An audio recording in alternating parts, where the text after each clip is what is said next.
Muito bem, vamos lá, pessoal, iniciando aí a nossa semana falando sobre fotomorfogênese em plantas. Muito bem, então quando a gente fala fotomorfogênese, o próprio nome já nos dá uma pista, né, do que é assunto que a gente está tratando. A gente vai falar aí da formação de órgãos em plantas que são intermediados pela luz. Então a planta não precisa só de luz para realizar a fotossíntese, né? Vários outros ajustes metabólicos da planta são regulados pela luz. Vamos comentar sobre algum deles, em especial o pigmento rei, que é os fitocromos. Vamos falar bastante sobre eles, inclusive nos livros de ensino médio também contemplam esse assunto, então é importante para que vocês tenham aí um conhecimento e domínio do tema para levar para os seus futuros alunos, né? Esse material está contemplado no capítulo 15 do livro do Kerbauen, então a sala foi totalmente ajustada para que a gente trate do assunto utilizando nosso livro-texto básico desse semestre, ok? Bem, então, como já adiantamos, a luz ela é percebida pela planta, não somente pelos pigmentos da clorofila, que é um pigmento massivo, né, produzido em grande quantidade por todas as plantas. Mas a luz também é importante como um sinal ambiental. Então, a planta, através da luz, ela consegue perceber em que região do ambiente ela está, né? Se ela está sombreada, se ela está em plena luz, se ela está debaixo de outra planta, se ela está muito enterrada. Então, é uma forma de localização no espaço. E esses sinais ambientais, então, eles são percebidos pela planta, né? E essa percepção leva à transmissão desse sinal e a mudanças no metabolismo e desenvolvimento da planta, graças à presença dessa luz. E a planta ela consegue perceber a luz também quanto à sua quantidade e a sua qualidade, bem como a sua direção e a sua periodicidade. Então a planta sabe quanto de luz chegou, que tipo de luz está chegando, também com que frequência essa luz está acontecendo, né? Se está sendo dias curtos ou dias longos, que é o que a gente vai falar bastante na próxima semana. E da onde essa luz está vindo, né? Se ela está vindo nascente, do crepúsculo, se é uma luz direcionada. E aí, isso tudo causa mudança do crescimento dessa planta em relação a esse estímulo ambiental, certo? Então, veja, se eu tenho uma luz direcionada, como nós vimos lá na aula de tropismo, eu posso ter, então, um desenvolvimento direcionado, né? E eu vou causar um tipo de resposta, uma mudança do padrão de crescimento chamado de fototropismo. Ou eu posso ter uma luz não direcionada, percebida pela planta, que leva então ao desenvolvimento, formando a fotomorfogênese. Ou não desenvolvimento, formando fotonastia, que é o que nós vamos ver daqui a pouquinho, relembrar lá de nastismo, que é um exemplo de movimento da planta no escuro. E eu posso ter uma periodicidade dessa luz, né? E aí causar mudança no desenvolvimento e causar respostas intermediadas pelo fotoperíodo, que são principalmente os dias curtos e os dias longos. Isso, o fotoperíodo é bastante variado dependendo de onde essa planta ocorre em relação ao grau de latitude, né? Nós vamos falar sobre isso também na próxima semana, tá? Bem, então, para que a planta possa perceber a luz, ela precisa de receptores, né? Então, os fotorreceptores são, então, desde proteínas a pigmentos que fazem essa captação da luz, do sinal luminoso. Essa captação da luz causa alterações nessas moléculas que levam, então, ao desenvolvimento de uma cascata de eventos bioquímicos e, por fim, uma resposta metabólica, né? Uma alteração do metabolismo dessa planta intermediada por essa luz. Os principais fotorreceptores que nós conhecemos, alguns mais, outros menos, nós temos o fitocromo, que é o que nós mais conhecemos, né, que percebe realmente luz na faixa do vermelho e do vermelho extremo. Então, a gente está falando aí de 660 nanômetros a 730 nanômetros de comprimento da faixa da luz do visível. Temos também o criptocromo, que é um pigmento que absorve tanto na luz azul quanto no ultravioleta, né, na faixa do UVA. Esse UV resistente Locus 8 já é algo recente, ainda pouco conhecido. O livro traz essa informação, mas não entra em detalhes. E as fototropinas, que são muito interessantes porque elas percebem luz azul e são as responsáveis pela resposta fototrópica, né? Então, as fototropinas são aquelas responsáveis de fazer com que a auxina esteja em concentrações diferentes em relação ao lado iluminado e o lado não iluminado, certo?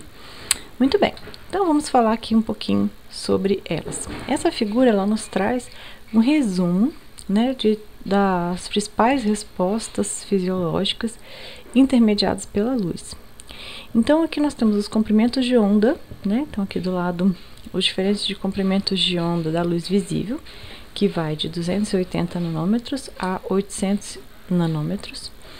Quanto maior o comprimento de onda, né, menor sua frequência e menor, consequentemente, a sua energia. Aí, aqui na faixa do vermelho, nós temos aqui os diferentes tipos de fitocromo, né? Nós conhecemos aproximadamente 5 tipos de fitocromos diferentes que desencadeiam respostas fisiológicas diferentes. Você acreditava que era apenas um, mas hoje já sabemos que são aproximadamente 5. Depois, nós temos aqui na região do verde e azul, né, já os etilupes, que é esse ZLT, que são esses pigmentos ainda pouco conhecidos, né, os FKFs, que são então de fato as fototropinas, né, e os FKF não são fototropinas. Fototropinas são o FOT. Gente, o FKF não está na nossa legenda. Olha que curioso, né? Interessante. Os criptocromos, sim, são aqui na região da luz azul, né? E as fototropinas também, tá? Então, essas fototropinas e os criptocromos são fotorreceptores que absorvem luz na região do azul. E já os fitocromos mais na região do vermelho. E que tipo de resposta esses pigmentos estão relacionados, né? Então, o fitocromo está aqui, ó, é o campeão da germinação de sementes, né? Lembrando para sementes que são fotoblásticas. Também a inibição do alongamento do hipocótilo, então plantas que estão estioladas. Os fitocromos e os criptocromos têm um papel importante na inibição do alongamento do hipocótilo.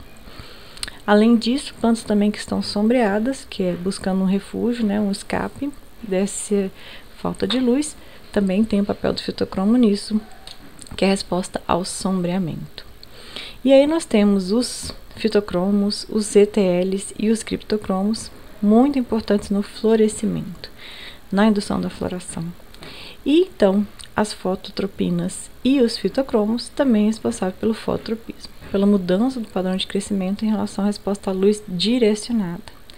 E acúmulo de compostos fenólicos, como principalmente as antocianinas, no caso de plantas que estão crescendo aí em condições desfavoráveis, certo? Muito bem, então um grande resumo aqui dos principais fotorreceptores e algumas das respostas fisiológicas intermediadas por eles. E aí nós vamos falar então de escotomorfogênese. Então o que é escoto, né? Escoto vem de escuro, então a formação de órgãos no escuro. Então como é que a planta se comporta quando ela está no escuro? Tá? Então no escuro ela está controlando o seu crescimento e desenvolvimento, e um dos principais controles é ou não germina, que aí entra o fototropismo positivo, né? Então ela não vai germinar no escuro, ou se germinar, que tipo de padrão de crescimento que essa planta vai ter. O principal deles é o estiolamento, que a gente já comentou sobre ele. Então o estiolamento é um aumento do comprimento do entrenó, nós falamos sobre ele lá na aula de berelinas, causando caules alongados e fracos, ausência de clorofila, folhas e cotilédones não expandidos, além da manutenção do gancho fechado, no caso de eudicotiledôneas, né? Porque lembrando que monocotiledôneas não tem formação de gancho plumular, certo? Então aqui nós temos duas plantinhas, uma que cresceu na luz, outra que cresceu no escuro, ambas com a mesma idade, né? São tomate. Então é nítida a diferença morfológica entre elas, né? A ausência de clorofila, o caule delgado a ponto de umas plantinhas caírem, plântulas que caírem, né? E assim elas manterem esse aspecto e essa característica muito fácil de identificar quando a planta está sobre estiolamento, tá? Aqui comparando, né, já um pepino com um milho. Então lembrando de uma mono e de uma eudicotiledônea. Então aqui eu tenho a formação do gancho apical. Alguns de vocês estavam com dúvidas sobre o que era gancho apical. Então tá ele aqui, ele fica fechadinho na ausência de luz, como uma forma de proteger a região meristemática. O hipocótilo, né? Então todo o tecido que cresce abaixo dos cotilédones a gente chama de hipocótilo, extremamente alongado se eu comparar com a planta que cresceu na luz, né? Aqui os cotilédones abriram, a folha, o clorofila se diferenciou, né? E aí a planta já está toda para adaptada e preparada para enfrentar o ambiente. Já a planta que estava no escuro, não, ela está estiolada, e aqui a gente vê todos os sintomas nítidos disso, tá? E no caso das monos, como eu comentei com vocês, os coleóptilos são esses primórdios foliares, né, da folha primária que não se abre, permanece fechadinho, né, e aqui uma forma de proteção até encontrar a luz. Quando encontra a luz, aí sim esses coleóptilos se abrem, ok? Muito bem. E aí nós temos então o papel importante do fitocromo nessas respostas fisiológicas. Bem, o fitocromo foi descoberto na década de 50, né, a presença dele e a resposta intermediada por ele, usando sementes de alface. Então, todo livro de segundo grau vocês vão encontrar esse experimento. Ele é muito clássico. Até um tempo atrás a gente conseguia fazer ele aula prática usando papel celofane. Então, a gente tinha papel celofane vermelho e papel celofane vermelho com azul. Então, um a gente simulava vermelho e o outro vermelho extremo. Mas hoje não é possível, a gente não consegue mais fazer essa prática, porque as sementes de alface não são mais fotoblásticas, né, positivas. Então, a semente de alface que a gente encontra no mercado hoje, ela germina independente da luz. E então a gente não consegue mais simular usando esse tipo de experimento, né? Mas é muito simples. Você pegar papel celofane vermelho, coloca a sementinha para germinar, e na outra vermelho com azul, e no outro com luz branca, né? E outro no escuro. E aí você vê depois no final quantas sementes germinaram. Mas aqui é um gráfico clássico, esse gráfico também está todo o livro de ensino médio, onde ele colocava, foi cortado um pouquinho aqui na figura, as sementes de alface para germinar na luz vermelha, e elas germinavam, e depois ele colocava na luz no escuro, e elas não germinavam, né? Então, na luz branca, perdão, e no escuro, ela não germinava, na luz branca ela germinava. Então, dentro da luz branca, a gente tem todos os espectros de luz na faixa do visível. Ele, então, começou a fragmentar esse comprimento de onda, né? E colocou no vermelho, nos 660 nanômetros, e depois deixava no escuro, e aí viu que essas sementinhas germinavam. Depois ele colocou vermelho e vermelho extremo, aí ele viu que as sementes não germinavam. Vermelho, vermelho extremo, vermelho, a semente voltava a germinar. Vermelho, vermelho extremo, a semente não germinava. Então, o que ele percebeu? Que a luz branca germinava, no escuro não germinava. E o último flash de luz vermelho germinava, e o último flash de luz vermelho extremo, as sementes não germinavam. Então, isso veio a descoberta, então, do fitocromo, né, de um pigmento que absorvia a luz na faixa do vermelho e que era fotorreversível, né? Então, existe a fotorreversibilidade do fitocromo. Ele consegue se transformar na forma ativa quando absorve na faixa do vermelho e volta à sua forma inativa quando absorve na faixa do vermelho extremo ou no escuro, ok? Então, vermelho na faixa de 660 nanômetros, vermelho extremo na faixa de 730 nanômetros. Então, tá aqui aquele esqueminha que tá aí até na portada da entrada da semana de vocês, né? Onde eu tenho o vermelho na sua forma, o fitocromo na sua forma FV, que é essa bolinha azul, e na forma FVE. Então, na forma FV, ele está inativo, e na forma FVE, ele está ativo. Cuidado que essa nomenclatura pode mudar um pouquinho de livro para livro, tá? Como a gente está adotando esse nosso livro do Kerbauer como livro-texto básico, nós vamos seguir a nomenclatura dele, tá? Mas só mostrando que ele se converte da sua forma inativa para a sua forma ativa quando absorve na luz azul ou na luz vermelha, tá? Mas principalmente na luz vermelha. Luz azul também responde ao fitocromo. E a forma ativa para a forma inativa quando absorve na luz vermelha extremo ou no escuro, tá? Na sua forma ativa que ele causa resposta de desenvolvimento. E aí, na sua forma ativa, ele pode induzir a germinação de sementes, a indução do florescimento, o desenvolvimento dos cloroplastos. E inibe o crescimento do hipocótilo. Fitocromo ativo inibe o crescimento do hipocótilo. Esse exemplo que eu estou dando aqui é do fitocromo A, tá? E ele pode, então, levar a destruição extremamente fotossensível, né? Ou se ser fotorreversível, a forma inativa. Já o fitocromo B, o que acontece? Ele vai no núcleo, e lá no núcleo ele induz a germinação, a expansão dos cotilédonos, desenvolvimento de cloroplasto, inibe a indução do florescimento e inibe o crescimento do hipocótilo, ok? E no caso dele inativo, a germinação de sementes que não são fotoblásticas, né? Que não depende da luz para germinar, tá bom? Muito bem, quem é então o fitocromo? O fitocromo é uma proteína. É uma proteína solúvel de 120 kilodaltons, né? Então a gente já conhece a estrutura dela, bonitinho. É um dímero, né? Ela tem duas, então, subunidades. E eu tenho aqui uma cadeia de polipeptídeos e eu tenho aqui a parte dos cromóforos. Então esse cromóforo, né, ou fitocromobilina, como se chamamos, ela tem aqui 1, 2, 3, 4 anéis, né? E eu tenho aqui uma ligação tioéster que faz no resíduo do enxofre da cisteína, dessa proteína, aonde liga essa estrutura que é o cromóforo, que é a parte que vai fazer a absorção da luz.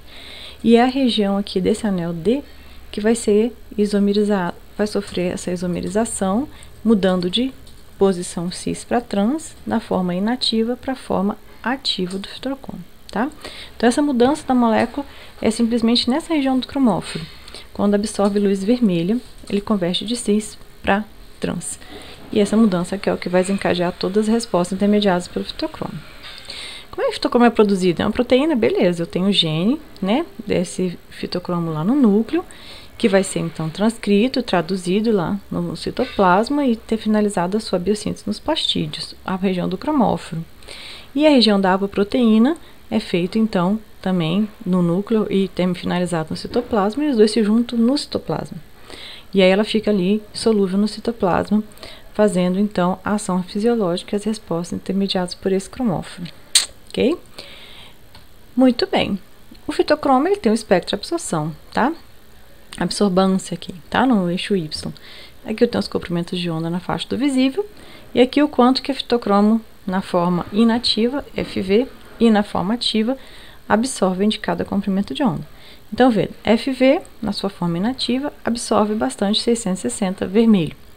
E aí, ele é convertido na forma FVE, que é a sua forma ativa, que absorve bastante na faixa dos 730, vermelho extremo, né? E depois de absorvido, ele se converte, então, na sua forma inativa. Mas ele não é 100% convertido, tá? Então, eu tenho porcentagens aqui de conversão. Então, eu tenho aqui o fitocromo B, quando absorve a luz vermelha, ele se converte ao fitocromo BV em fitocromo BVE, na sua forma ativa. Mas não são todos os fitocromos, né? 85% apenas. E 15% permanece na sua forma inativa. Isso que essa proporção já é suficiente para causar respostas de baixa fluência. Respostas que precisam de baixo índice de luz para que ela possa acontecer. Já aqui no fitocromo A, esse outro exemplo, quando absorve na faixa do VE, né, do vermelho extremo, ele é então, ele está na forma ativa, absorve, transforma na forma inativa, mas também não é todo, 97%.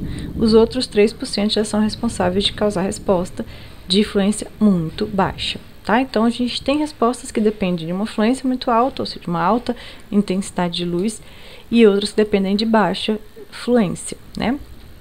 Então, além disso, a gente tem as respostas de radiância alta, que é chamada RIA. Essas respostas de radiância alta são aquelas que demandam de uma longa exposição, ou de uma longa quantidade de luz para que ela aconteça. Como, por exemplo, parar de chorar, né? Então, para que o hipocótilo pare de crescer, é um tipo de resposta intermediada pelo fitocromo A, que leva, então, à ativação desse processo, ou seja, o hipocótilo diminui a velocidade de crescimento, intermediado por uma resposta de radiância alta, tá? Germinação depende não de radiância alta, e sim de fluência muito baixa ou de fluência de baixa fluência, já é induzido por eles, ok? Então, dependendo da resposta fisiológica, a gente tem uma demanda maior ou menor de fluência de luz, e dependendo também do tipo de fitocromo que a gente está analisando. Então, não se esqueça que não existe só um tipo de fitocromo, existe pelo menos 5 já conhecidos. E onde eu vou encontrar fitocromo na planta, né? Então, aqui eu tenho uma plântulazinha de ervilha no feijão. Por que eu sei? Porque a ervilha, os cotiledonos ficam embaixo, né? Ela tem uma germinação hipógea. E aí eu fui fragmentando essa plântula e consigo dosar a concentração de fitocromo que é no meu eixo X. Então, realmente, as maiores concentrações de fitocromos que a gente vai encontrar na planta são nas regiões meristemáticas. Então, veja ali que no meristema apical é onde eu tenho as maiores concentrações de fitocromo presente no corpo da planta. Mas é claro que eu tenho fitocromo na cabeça, ombro, joelho e perna da planta, né? Distribuído ao longo do corpo todo. Mas nas regiões meristemáticas é onde a gente vai encontrar maior concentração. Bem, e alguns mecanismos de ação do fitocromo? O que a gente pode encontrar, né? Um que a gente comentou lá na aula de tropismo, de nascismo, perdão, é um movimento que as plantas, principalmente leguminosas, fazem durante a noite, né? De fecharem os seus folíolos durante a noite e abrir durante o dia. Existem várias hipóteses sobre a necessidade desse tipo de movimento, né? Como diminuição da perda de água por transpiração, diminuição da influência da luz lunar, enfim, tem vários. Há também a questão da temperatura corporal, né? Então a planta perde menos calor durante a noite se fizer esse tipo de movimento, e assim vai, né? Agora, qual é o mecanismo? O que acontece lá na região do pulvinus, né? Que é aquele alargamento da base do folíolo, quando a planta está nessa situação. Então, durante a noite, a gente tem uma mudança da proporção de fitocromativo e inativo, né? E isso causa, então, alterações nas mudanças de fluxo de íons. E a mudança de fluxo, principalmente de potássio e de cloro. Então, nós vamos nesse esqueminha aqui, nossa direita, mais à direita, onde nós temos aqui a região das células do pulvinus, tá? Então, o que está acontecendo? Tá saindo cálcio, saindo potássio, saindo cloro, né, graças à ativação das ATPase aqui, que levam à acidificação aqui do apoplasto, que culmina então com a ativação de proteínas G, que levam à produção dessas DAGs e IP3, que também existe uma relação com as concentrações de cálcio citossólico, que atuam como moderadores da atividade de canais iônicos e bombas de próton. Tá? Então, as proporções de proteína de fitocromos ativos e inativos ativam toda essa cascata de reações que levam a uma alteração desses canais de potássio e de cloro. Esses canais agora, eles se abrem, fazendo com que esses potássios saiam das células flexoras para as células extensoras. As células extensoras ficam mais túrgidas e pressionam as células flexoras, fazendo com que agora essa folha se feche. À noite acontece ao contrário. As células flexoras ficam mais túrgidas, as células extensoras mais flácidas e a folha se abre, né? Que é o que a gente vê nesse esqueminha aqui mais à esquerda. Então, de noite, de dia, as folhas estão todas expostas ao sol, durante a noite ela está fechadinha, encolhida aqui, protegida, né? Esses amendoins usados em jardim é muito fácil de ver. Lá no NB também tem, no jardim do NB, né? Quem sai à noite ali, como nós, é bem fácil ver todas as folhas fechadinhas, né? E tudo isso está acontecendo nessa região aqui do pulvinus, né? Onde eu tenho as células extensoras, que são as células mais externas, as células flexoras, as células mais internas, tá? Eu tenho tecido vascular, epiderme, e aí se eu fizer um monitoramento dessa, né, ligando aqui um tambor rotatório, eu consigo registrar o quanto de amplitude que essa folha se movimentou durante a noite em relação durante o dia, tá? Então, quem faz isso? Proporção de fitocromo ativo e inativo, mudando os padrões de distribuição de íons nessa célula. Vamos lá. E os fatores de interações com fitocromo? Então, os fatores de interações com fitocromo, bastante conhecido, são essas proteínas PIF, né, que são fatores de transcrição. Então, só relembrando o que são fatores de transcrição, são proteínas que se ligam a genes específicos, né, lá no DNA, regulando positivamente ou negativamente a capacidade desses realizarem transcrições gênicas. Nesse caso da proteína PIF, ela tem uma regulação negativa à ação do fitocromo. Tá? Então, nesse nosso esqueminho aqui, mais à esquerda, eu tenho aqui o citoplasma, eu tenho o fitocromo na sua forma inativa, e eu tenho aqui as proteínas PIF. Essas proteínas PIF lá no núcleo, elas se ligam ao DNA e não deixam com que com que o gene seja transcrito, né? Genes relacionados a respostas intermediadas pelo fitocromo. Beleza. Agora, se o fitocromo está no segundo esquema ativado pela luz vermelha, por exemplo, ele então vai até o núcleo, se liga a essas proteínas PIF. A ligação dele nas proteínas PIF faz com que esses resíduos da proteína sejam fosforilados, e aí essa fosforilação leva com que elas sejam sinalizadas para que as ubiquitinonas sejam ubiquitinadas e levadas até proteassomas, onde eles vão ser degradados. Proteínas PIF sendo degradadas, esses fatores de transcrição inibidores então são retirados e agora os genes podem ser transcritos, ok? Existe uma relação também com o balanço hormonal, que é a próxima figura, e quem regula isso é a giberelina, tá? Então, giberinas em baixas concentrações, o que acontece? Ela não se liga à proteína dela, né? Que lembra da proteína dela, que faz toda a transcrição, toda a tradução, toda a cascata de reações intermediárias para a giberelina lá no interior da célula. E essas proteínas delas também se ligam às proteínas PIF, né? E aí, essa ligação da dela na PIF faz com que a planta não tenha um tipo de resposta. Agora, quando essas proteínas, as concentrações de dioxinas aumentam muito, o que acontece? As proteínas dela se ligam à giberelina, que por sua vez se liga à GID1, que a gente até viu isso lá na aula de giberelinas. E aí, o que elas promovem? A degradação das proteínas PIF. E aí, degradando as proteínas PIF, agora eu consigo fazer a transcrição e fazer a resposta intermediada por giberelinas, né? Que é aumentar o comprimento do entrenol. Então, por isso que plantas, quando estão sob alagamento, né, ou estão crescendo sombreadas, existe um aumento da produção de giberelina que leva ao aumento do comprimento do entrenol, tá bom? Então, esse é um dos aspectos.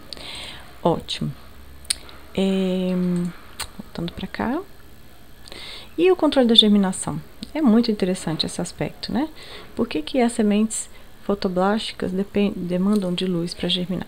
Porque elas normalmente existe uma relação bem direta, tem pouca reserva, né? Então aqui tem uma sementinha de fumo, por exemplo. São sementes bem pequenininhas, com uma reserva muito baixa, e não pode se dar o luxo de germinar sem ter luz, porque se germinar não vai ter reserva suficiente para crescer, aumentar o comprimento do entrenol e encontrar luz, né?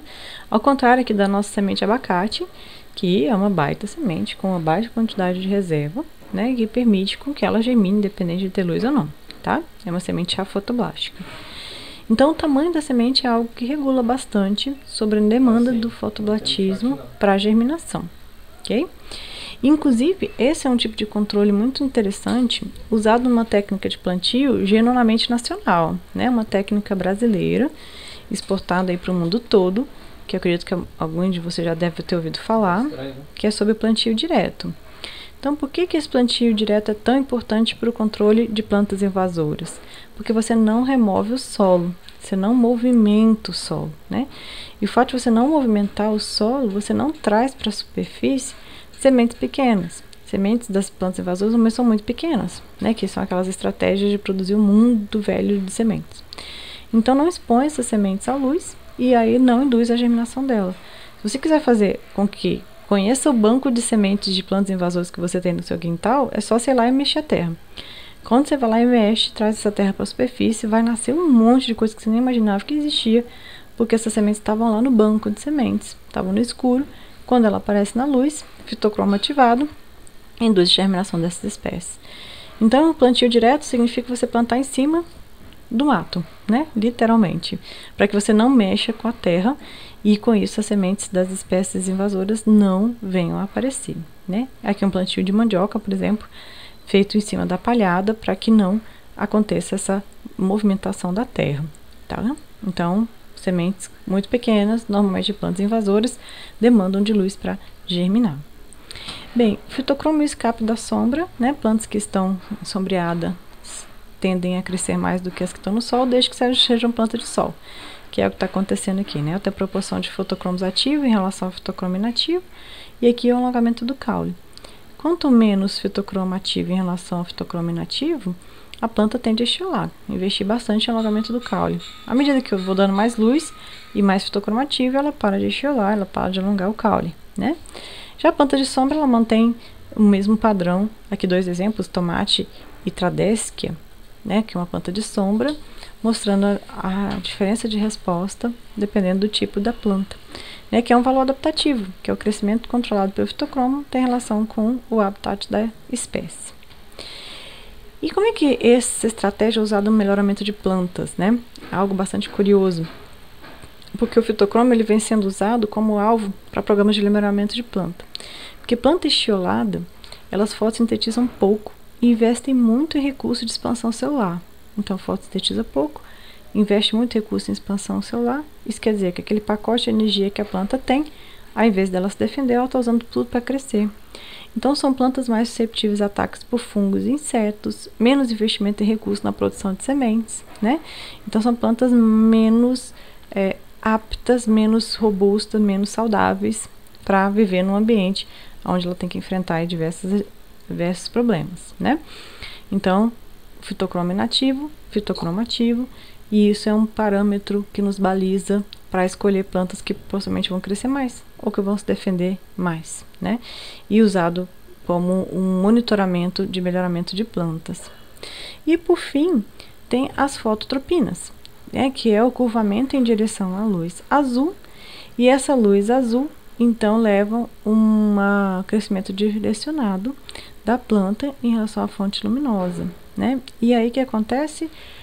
Acontece o movimento fototrópico, certo? Aqui embaixo a gente tem uma plantinha sem fototropismo, que é o uso de mutantes, que foi essencial para a descoberta, né, do receptor de luz azul. Então tem uma luz direcionada, planta sem fototropismo porque não tinha fototropinas.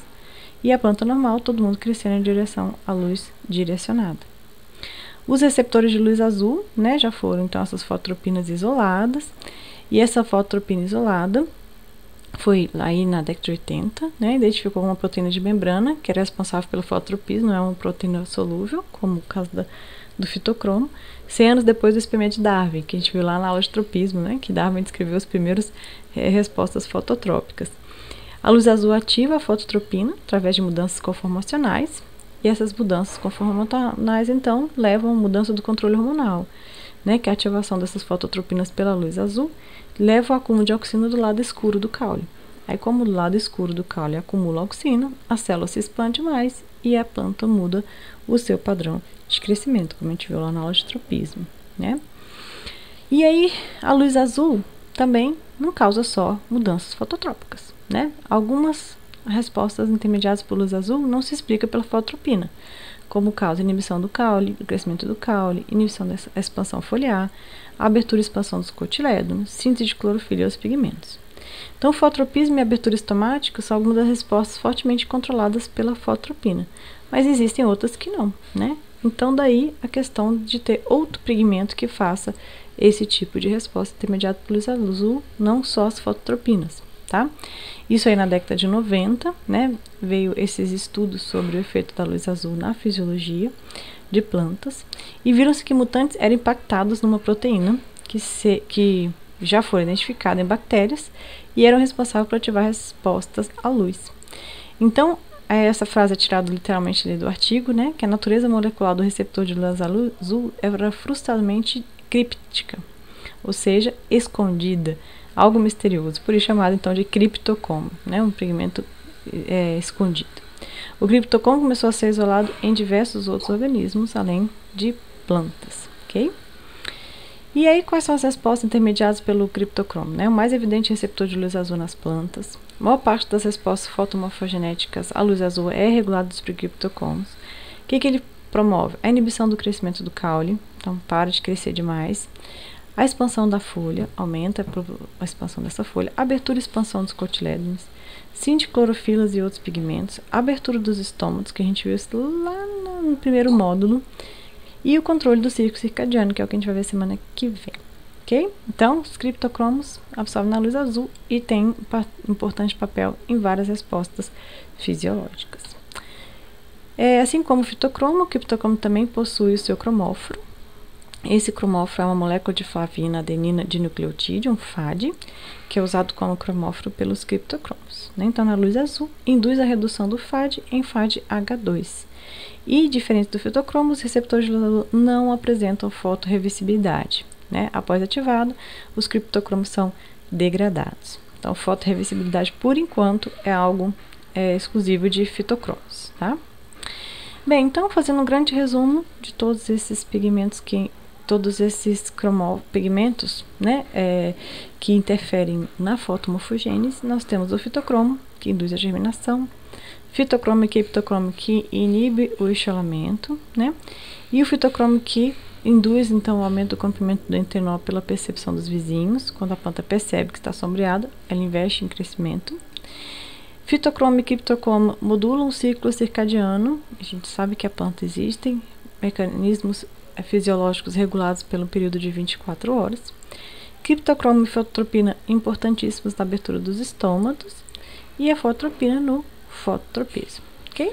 Então, estamos aí com um aspecto bem geral sobre esse tema. Leiam lá o capítulo do livro, onde vocês vão encontrar detalhadamente todos esses processos, todos esses mecanismos, né, que vimos aqui rapidamente, ok? Então, bom estudo a todos e até a próxima!